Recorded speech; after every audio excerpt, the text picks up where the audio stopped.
There's a house in San Jose, California, where a staircase climbs 7 steps, turns a corner, climbs 7 more, and then runs straight into a flat plaster ceiling with nowhere left to go.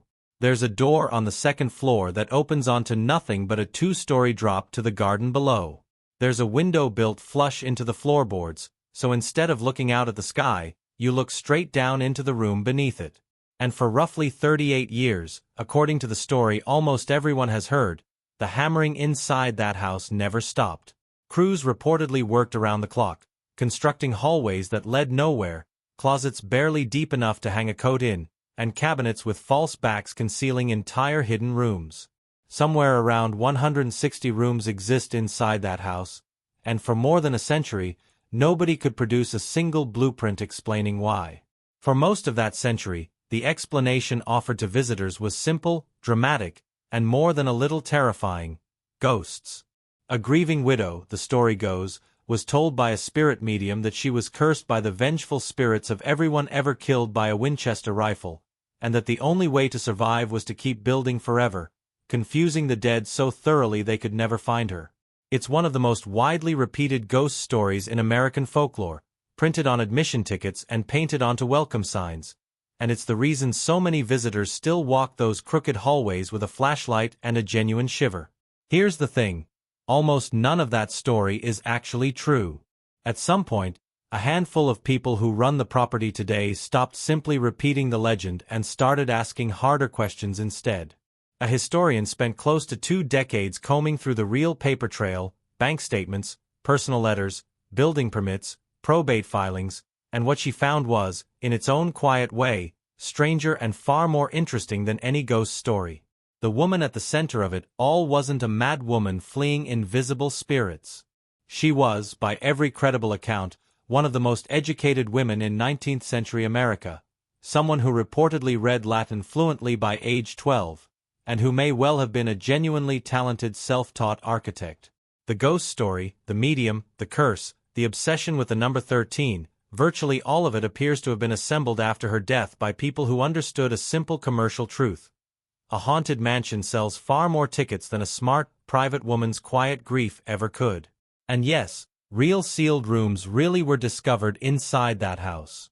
That part happens to be genuinely true. It's just not remotely what most visitors have been told for the last 100 years. Picture the house the way old postcards show it: a sprawling, pale-painted Victorian mansion rising out of what was once orchard country, bristling with towers and turrets and gables that seem to disagree with one another at every angle, as though the building grew organically rather than being designed all at once. At its tallest point, it stood 7 stories high. Inside, things get stranger still. There are hallways that narrow until a grown adult has to turn sideways to pass. There are doorways built at shoulder height, forcing anyone taller to duck. There are staircases that rise only a few inches per step. There are chimneys that stop well short of the roofline, connected to no fireplace at all. There are skylights installed in floors, so light from one room spills down into the room beneath it. There are doors that open onto blank walls, cupboards barely half an inch deep, and a linen closet whose back panel swings open to reveal an entire hidden corridor. Layered over all of that physical strangeness is the story tour guides have told for generations, usually in a hushed, delighted tone. Sarah Winchester was the widow of William Wirt Winchester, heir to the Winchester Repeating Arms fortune, the company behind the rifle popularly nicknamed the gun that won the West. After her husband died, following the earlier death of her only child, Sarah was left one of the wealthiest women in the country and, according to the legend, utterly alone.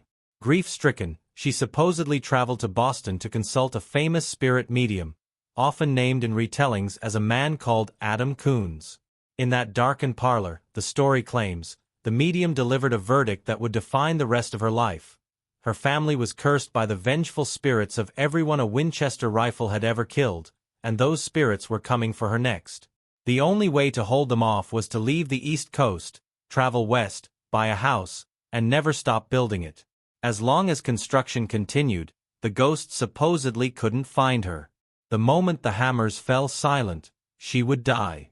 So, the story continues, she obeyed. She relocated to California, purchased a modest farmhouse in San Jose, and unleashed nearly 4 decades of continuous construction on it. She supposedly held nightly seances in a special blue room that only she could enter, receiving instructions from the spirit world about exactly what to build next, which is why, according to the legend, none of the rooms make logical sense. She was following the dead, not architectural plans. The staircases leading nowhere were meant to confuse wandering spirits. The doors opening onto blank walls were supposedly designed to trap them. And scattered everywhere, tour guides love to point out, is the number 13, 13 bathrooms, windows with 13 panes, staircases with 13 steps, a chandelier fitted for 13 candles. Sarah, the story insists, was obsessed with the number, marking her house like a protective talisman. And when she died quietly in her sleep in 1922, the legend closes with its neatest and cruelest flourish. The hammering finally stopped, workers reportedly walking off mid-swing, leaving the house frozen in the middle of an unfinished sentence. It's an undeniably compelling story, with money, madness, guilt, and the moral debt of an entire violent frontier era coming due all at once. It's the reason the house carries the word mystery in its official name. The trouble starts the moment you try to verify any single piece of it against the actual historical record. Start with the medium himself, Adam Coons. If a figure like that genuinely existed, someone credible enough to convince one of the wealthiest women in America to completely upend her life, you'd expect to find some trace of him. A newspaper notice, a directory listing, a client testimonial. Spiritualism was enormously popular during that era, and its most prominent mediums were genuine public figures, regularly advertised and reviewed in print.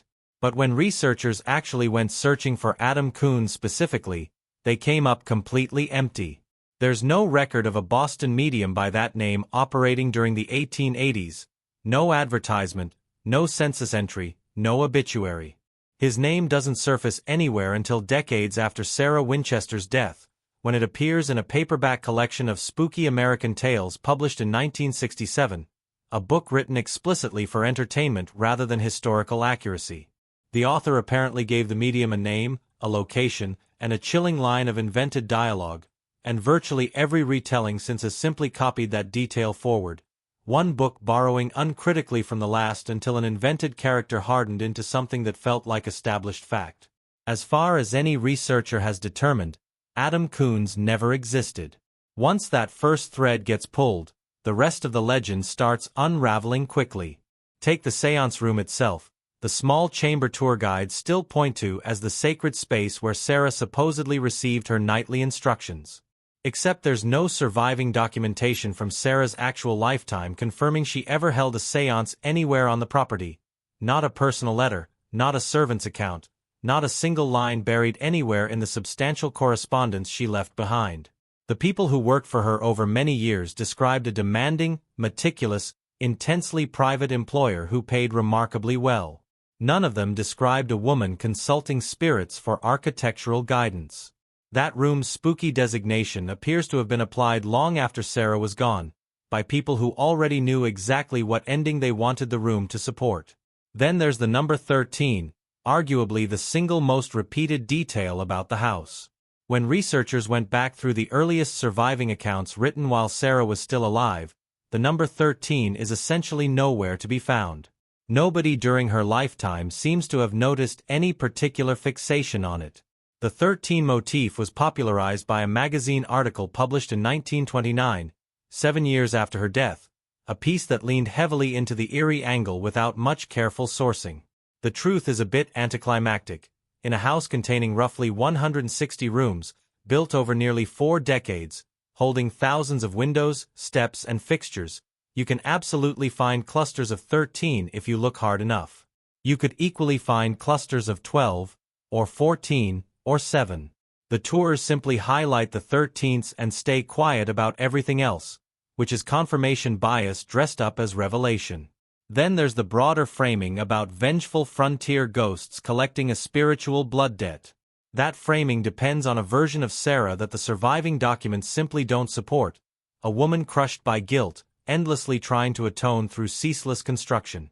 But the documents that survive paint something close to the opposite picture. They show a woman entirely comfortable with where her wealth originated and remarkably clear-eyed about what to do with it. She managed her own investments, read her own contracts, and bought and sold property with the confidence of someone who genuinely understood what she was doing. This wasn't a haunted, guilt-ridden woman pouring money into a bottomless pit to appease restless spirits. This was a capable person spending a fortune the way capable people with fortunes and free time often do, on the thing that genuinely fascinated her. So how did a story with so little documentation behind it become official truth, printed directly on admission tickets and baked into the property's very name? Largely because the informational vacuum surrounding Sarah Winchester was almost perfectly complete. She granted no interviews, wrote no memoir, left behind no diary explaining herself. By every account, she was one of the most fiercely private, wealthy individuals in America, reportedly wearing a veil in public and turning away curious reporters and sightseers alike. She was so successful at guarding her privacy that, upon her death, she left behind a house full of rooms and almost no explanation of the woman who had built them.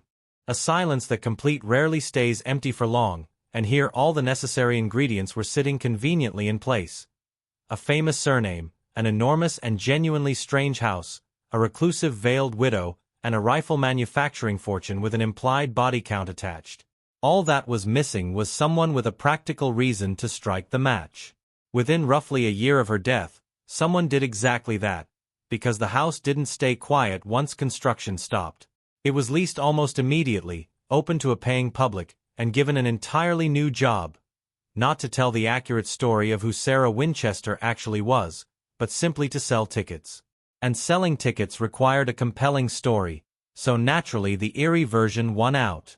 The people who took over managing the property had every practical incentive to reach for the darkest possible version of the woman who had built it, and no reason at all to defend a reputation that was no longer theirs to protect. She couldn't object. She couldn't clarify. The legend didn't grow despite the missing facts. It grew precisely because those facts were missing, and because someone eventually discovered that properly packaged madness could reliably be sold at the front gate. Trace the paper trail of the legend itself, and you can actually watch it being assembled piece by piece, not unlike the house it describes. It didn't arrive fully formed. It was built the same incremental way the mansion itself was, added onto room by room across several decades by entirely different hands. The earliest fragment appears while Sarah was still alive, when a newspaper in the 1890s ran a short item about the strange, wealthy widow up in the Santa Clara Valley who apparently couldn't stop expanding her farmhouse.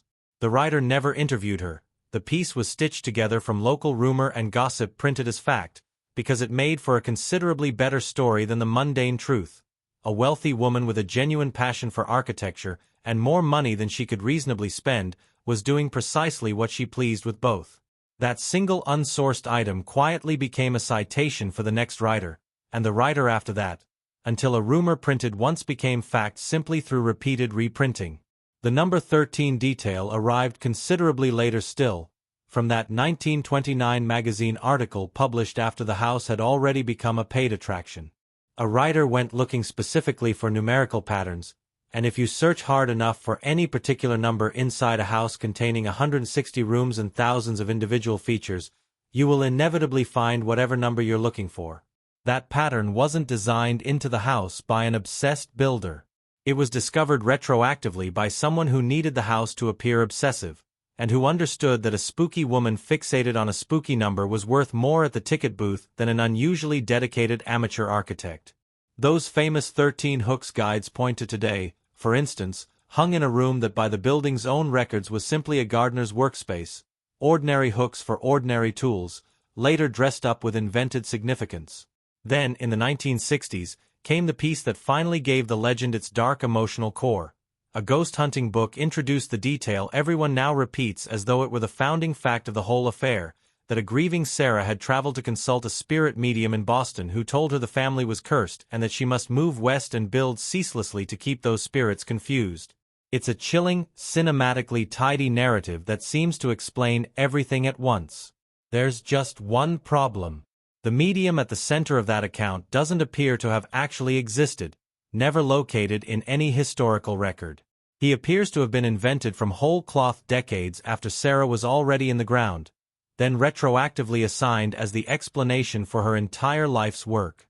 So look at what the legend actually rests on: a fragment of unsourced newspaper gossip from the 1890s, a number popularized by a magazine article in 1929, and a cursed prophecy supplied by a paperback book in the 1960s. Not one piece of that foundation actually originated with Sarah Winchester herself. Each layer was added by someone writing well after she was no longer around to respond, each borrowing credibility from the layer before it, until decades of repetition started feeling indistinguishable from actual evidence. The legend wasn't discovered hidden inside the house. It was constructed on top of the house over the better part of a century, by people who found her silence considerably more useful than her truth.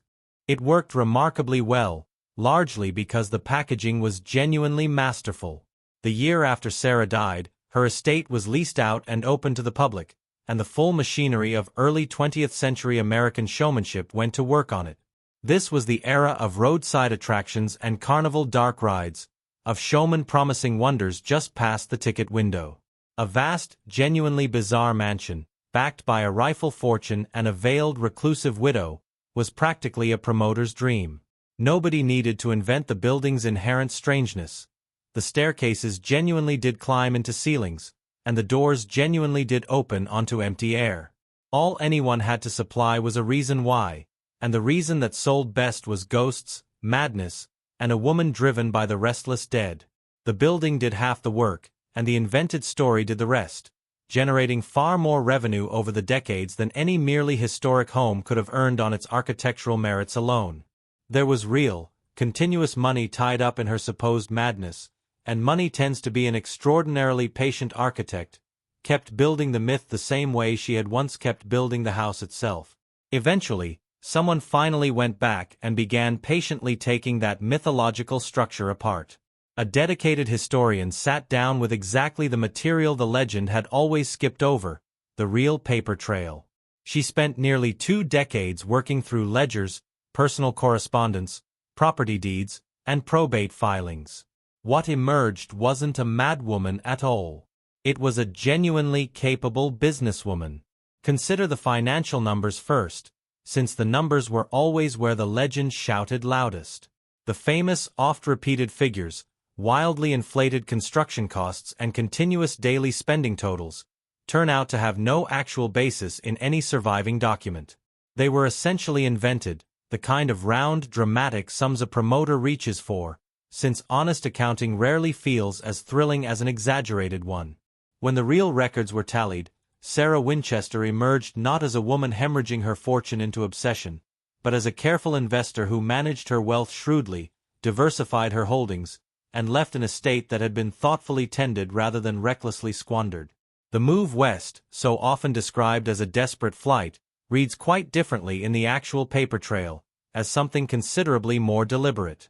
She relocated to California in the mid-1880s and purchased the San Jose farmhouse in 1886, in a valley that happened to be growing rapidly, where land was still cheap but clearly on the verge of becoming valuable. It reads today as a fairly sound real estate decision made by someone who understood real estate. There was a mundane personal reason involved, too. Her doctors had reportedly recommended the region's milder climate for a body increasingly affected by rheumatoid arthritis, not restless spirits, simply painful joints. The West offered both physical relief and genuine investment opportunity, and she took full advantage of both. Which finally brings us back to the house itself, to the staircases running into ceilings and the doors opening onto sudden drops, and to the somewhat deflating but genuinely satisfying truth behind why they exist.